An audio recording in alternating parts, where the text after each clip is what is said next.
বউ, ও বউ দেখা যাও, তোমার লেখা কিনে আইছি।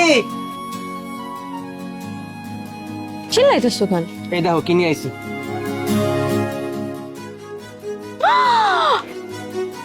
ও মা গো, এনে তো মেলা টাকা। হ্যাঁ বউ, ওই এক বড় লোক প্যাসেঞ্জার ভাই আমার রিক্সায় উঠছিল, বুঝছো?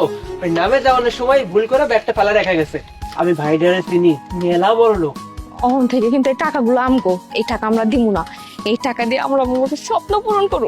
হব, ঠিক কথাই কইছো। প্রথমে হচ্ছে এই বাইরের পাকা বানাবো, বুঝছো? তারপর আরো দামি দামি জিনিসপত্র কিনবো, কি কও? তুমি একদম ঠিক কইছো।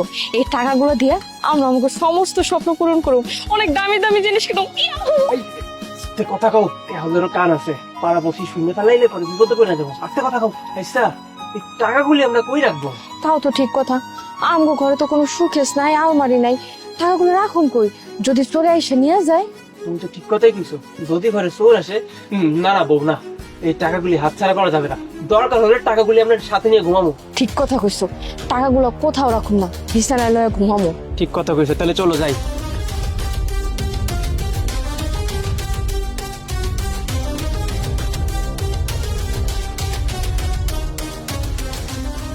কি ব্যাপার বউ, এত রাত হয়ে গেছে, তুমি টাকার ব্যাগ নিয়ে কি করতেছো? আর করো না, আমার না ঘুমাইতেছে না। যাই ঘুমাইতে যাই, লাভ দিয়ে উঠা যায়। বুকের মধ্যে খালি কেমন একটা দরপর দরপর করতেছে। খালি মনে হইতেছে চোরাইছে চোরাইছে, টাকাগুলো লয়ে যাইবো। কি একটা অশান্তি হইলো কত। হব, আমারও সেই সন্ধ্যার থেকে না একই কথাই মনে পড়তেছে। মনটার ভিতরে কেমন জানি আনচান আনচান করতেছে। খালি ভাবতেছি এত দিয়ে টাকা নিয়ে আমরা কি করবো কত, কই কই খরচ করবো, বড় অস্থির লাগতেছে। বাইরে ভাই, এখন বুঝতেছি টাকা থাকলেও চিন্তা, টাকা না থাকলেও চিন্তা। তবে না থাকলে ভালোই, কোনো চিন্তা থাকে না, শরীর চিন্তা থাকে না, কিছুর চিন্তা থাকে না, কোনো ঝামেলাই থাকে না। এই টাকা আমগো রাইতের ঘুম হারাম করে নিচ্ছে। তুমি একটা কাম করো, তুমি না কালকে সকালে যায় টাকাটা দিয়া হোক, আমরা দিন আনতে দিন খাই, ওইটাই ভালো। হ, তুমি ঠিক কথাই কইছো। যার টাকা তারে ফেরত দিয়ে আসি, এতে দেখবা আল্লাহ আমাকে মঙ্গল করবো, দেখো। আচ্ছা ঠিক আছে, তাহলে কালকে সকালে আমরা দুজন যাই দিয়ে আমো টাকাটা।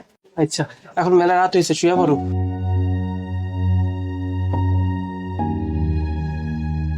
ভাইজান, ভাইজান আমাকে চিনতে পারছেন ভাইজান?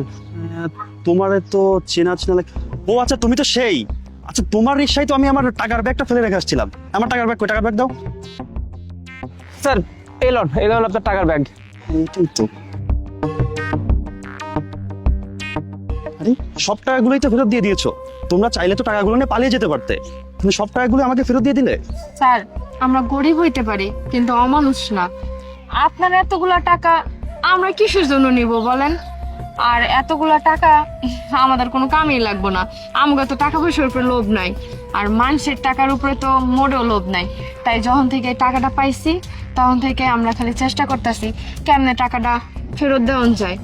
তারপর হ্যাঁ করলো, চলো স্যারের যেখানে নামাই দিয়েছি আমরা হেনে যাই। তাই টাকার ব্যাগটা লয়ে আপনারে দিতে আইছি। ও হ্যাঁ, টাকাগুলো ফেরত দিয়ে তুমি ভালোই করেছো। আমি যখন টাকাগুলো পাচ্ছিলাম না, তখন তো আমি পুলিশে কমপ্লেন করেছি। স্যার, পুলিশটা আবার আমার নাম করেননি তো আপনি? হ্যাঁ, আমি তোমার রিক্সায় তো আমার টাকাগুলো হারিয়েছি। স্যার, এটা কি করলেন? এখন যদি পুলিশ আমার জামাইরে ধরে লয়ে যায় স্যার, ও পরে কি হইব? আমার জামাই তো সারা জীবন জেলে পয়সা মরবো, আমার কি হইব স্যার? ও স্যার, স্যার আল্লাহ দয়া লাগে স্যার, আপনি পুলিশের কোন যে আমি আপনার টাকাটা আপনারা ফেরত দিয়ে দিছি, আমার যেন পুলিশ না ধরতে আসে স্যার। আরে না না, তোমরা ভয় পেও না। আমি পুলিশকে বলে দিব যে আমি আমার টাকাগুলো পেয়ে গেছি। আর তোমাদের সততা দেখে আমি মুগ্ধ হয়ে গেছি। আচ্ছা স্যার, ঠিক আছে। না না ভাই, টাকা আমরা রাখতে পারবো না। রাখেন, আপনি সৎ মানুষ, আপনি দিয়েছেন, আমি খুশি হয়ে দিলাম আপনাকে। এটা রাখেন আপনি। ঠিক আছে ভাইজান, হ্যাঁ রাখেন। হ্যাঁ হ্যাঁ।